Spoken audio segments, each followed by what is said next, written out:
Hello everyone, welcome to my another random vlog. আজকে আমি যাচ্ছি নিউ মার্কেট। আমার বিজনেসের জন্য কিছু প্রোডাক্ট কেনা লাগবে, এছাড়া আমার প্রয়োজনীয় আরো অনেক কিছু কেনা লাগবে।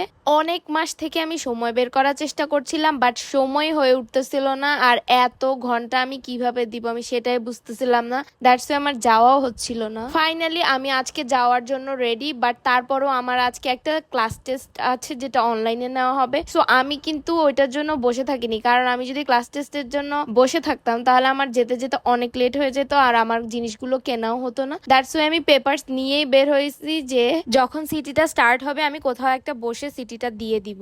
তো যেই ভাবা সেই কাজ, আমি মেট্রো স্টেশনে নেমেই হচ্ছে সিটিটা দেই। 20 মিনিটের মতন লাগে আমার।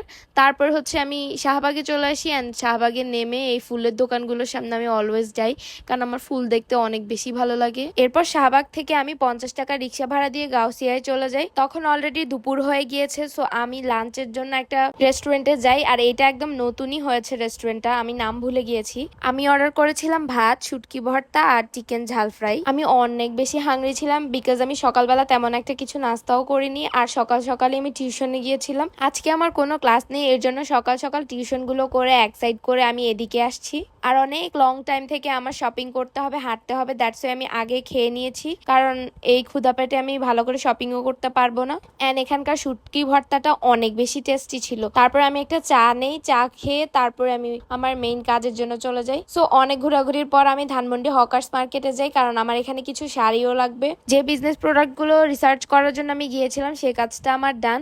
এখন জাস্ট আমি নিজের জন্য কয়েকটা শাড়ি কিনবো, কারণ আমার ওয়ার্ড্রবে সবকিছু থাকলেও শাড়ির কালেকশন খুবই কম। আর অনেক মাস হয়ে গেছে আমি নিজের জন্য কোনো কিছুই তেমন একটা শপিং করছি না, তাই জন্য আমি আজকে কয়েকটা শাড়ি কিনবো আমার জন্য।